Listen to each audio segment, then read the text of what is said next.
Hi, welcome to the first tutorial of ART363B. This is going to be for Adobe Illustrator, and today I'm going to be showing y'all how to apply brushes onto a stroke.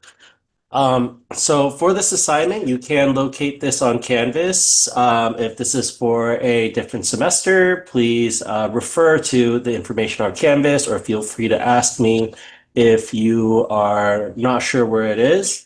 Otherwise, like you can find this on Canvas. You'll be downloading this assignment over here, applyingreadybrushes.ai.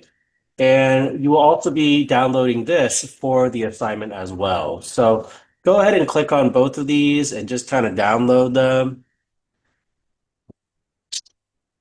I already downloaded my AI file, but it's going to be very similar. And once you have both of these downloaded in an area that you can find it, go ahead and open up the AI folder first. AI standing for Adobe Illustrator, not artificial intelligence.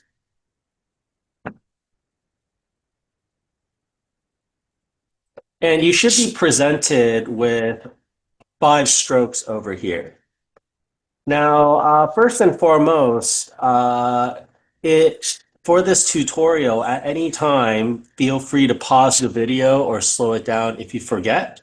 And if there is any confusion, feel free to ask me during class or shoot out an email. Although email, it may be a little harder to explain. So it's always better to set an appointment if you can over email so we can talk about it.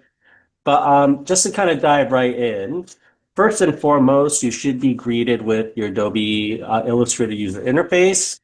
At this point of the class, you should have done this already, but if you still haven't, you're going to go to Windows, and then you're going to go to Workspace, and you're going to go to Essentials Classic. This is going to provide us with the workspace that we're going to be using for the class. It's also the one I'm most used to. So you can see like it did change things a little bit on the tool side. We have some settings above here now, which we'll use in a little bit. And we also got these things over here. So these are going to be our windows, right? Now, this is generally a very easy assignment. For the instructions of this assignment, you are going to basically change each of these into a different type of stroke. So we're going to kind of talk about how we can do that over here. So I guess just to kind of start off, you may have learned already in our previous exercises how to create shapes using the pen tool, right? And we can take these shapes. So for example, if I have like a box over here, or even if I wanted to create one with the pen tool, right? So let's close up that shape. We can click on these over here and we can click on the palette over here and change that to whatever fill that we want. And we're going to press OK. So you can see we can change the fill using this over here. And if we wanted to change the color of the stroke, we can change it by clicking this little box over here. So maybe I want it like a bluish tone. Maybe I want it like a yellowish tone. You can barely see that, right? Because it's a very, very thin line. But we can use these to change the color of the stroke if we want to. Now, I'm going to show y'all how we can play around with different ways of creating strokes over here. So to kind of start off, I apologize, I have birds in this room. So just to kind of start off over here, first and foremost, let's just change the thickness of the stroke. All right. Now, I'm going to go ahead and click on this. And if you want to change the color, you can change the color. So maybe I'll make mine like a blue. But in order to change the thickness of the stroke, I'm going to go up to the top left over here, and we're going to increase the stroke weight. And it's giving me a much thicker stroke. Now, what's also good to know is you can change the stroke over here to any thickness you'd like. You can even type it in. So there's a very specific amount you want to do, like 14.5. You can literally get 14.5. But what you can also do is you can change the line weight style of your stroke by going over here.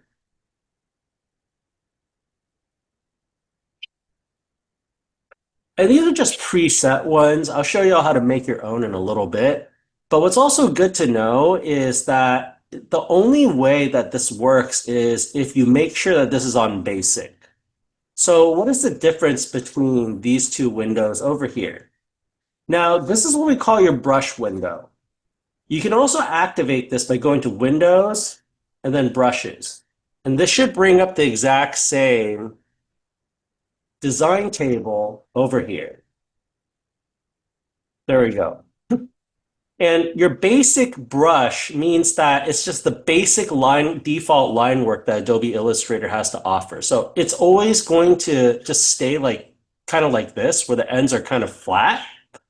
But you can change that by going into the stroke style and adding different types of line weight in there. Make sure to select. There we go. But what's cool too is you can also apply this onto like your shapes as well. So if I make this a little bit thicker and I make sure that this is on basic again, I can add that. You see, it gives a little bit of a line weight to that shape. If you have any questions about that, feel free to reach out or ask me during class again. We can set an appointment to talk about it, or you can just ask me during lab time and I can answer your questions right there. But this is how you can play around with different line weights. Now, I also kind of want to show you what these other brushes do as well, right? Actually, you know what? Before we do that, let's actually go over here. And I'm going to show you how to play around with different line weights, then we'll jump to the brushes. So let's just say you want to add a line weight to this. So let's make the stroke a little bit thicker. Now, your keys, your shortcut key for this, let's make this just a little bit bigger too. I believe it's Shift plus W. And what this is going to do, it's going to allow you to control line weight. So let me just kind of show you over here. So if I put my mouse kind of in this area and I press Shift W, you'll see that there's a little dot that's kind of on my cursor now, and it follows that path. Now, if I click and drag, I can make different line weights based off of that.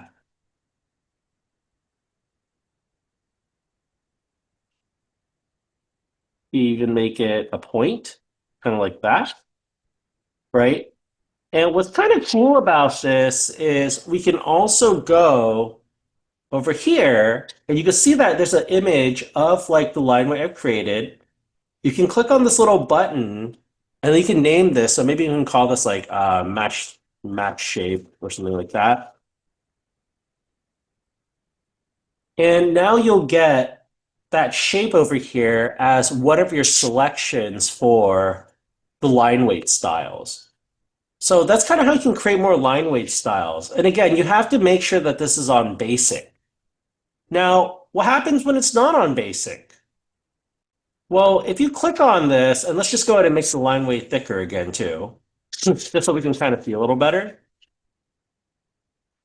By going to basic, I can actually create different styles of line work. So if I click on this, it's going to give me a circular brush, which means the ends over here are now circular, almost as if a circular brush was being used to trace that path.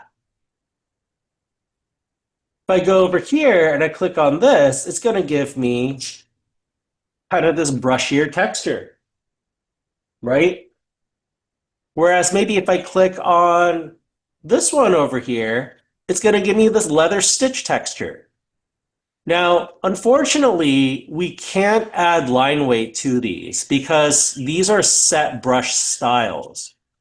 But we can increase the stroke thickness if we wanted to still get size variation for these sort of brushes. But again, if you are trying to go for thin to thick, the only one that's going to work is going to be your basic default brush here.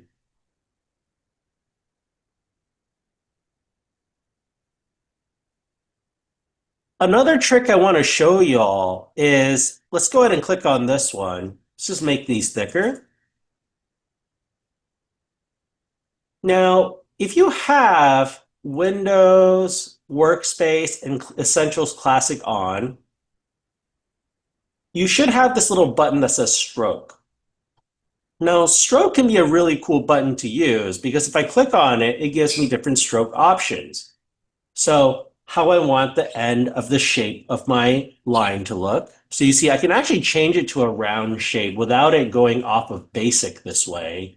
So that allows me to have that line variation that I was looking for. It tells me how I want corners to be treated. So you can see all my corners are very sharp over here. If I click on this, they're going to round them out just a little bit. So that can be kind of useful, right? It also tells us if we want to add a dash line, right? So if I click on this, oops, select this again, stroke, dash line, we can now get dash lines. And depending on how I want to change the style of these different strokes, it will affect the way my dash line looks. Uh, And in addition to that, you can also add lengths for your dash lines. If you want to have specific patterns, it'll repeat those patterns for you based off of these values over here. You can even add arrows if you really, really wanted to as well. So a lot of cool things that you can do with this specific tool over here. Finally, the last thing I wanted to show y'all is how to access more brush libraries. So we've worked with one brush over here. This is like a brush style. The rest of these are defaults, but let's just say you wanted something very, very different, right? There's a specific style you're looking for. Now, we can make that brush, which you'll see in a later tutorial. But in this tutorial, what we're going to do is let's use Illustrator's default brushes first. So to do that, we're going to click this. We're gonna go to actually you can go either go to Windows and brushes, which I already have open here, or you can go to the top right over here or top left. And we're gonna click on this little pancake stack, and you're gonna go to Open Brush Library. Open Brush Library will give you tons of different brush styles that you can play around with. The only ones I don't want you to use are image brush, vector packs, 6D brushes, and I would also maybe avoid this one here just for now. Actually, no, that should be fine actually. But yeah, avoid the other three though. So what we can do is let's just say I want like a paintbrush texture, right? I can click on this and I can do this, and now this brush has a paintbrush texture. So it's a really cool way to find different styles that you may want to create your line work in. So, for example, let's go to decorative. Maybe I want something kind of like this for a pattern, right? Almost, I don't know, it kind of looks like a spine to me, actually. A very colorful one. There's like this sort of like, looks like almost like washi tape or like wrap, I don't know, some sort of like decorative, like wrap around something. But there's also like other ones that y'all can kind of play around with. So if you go to like ink, for example, you can get some really interesting ink blotches or ink textures and line work and stuff like that.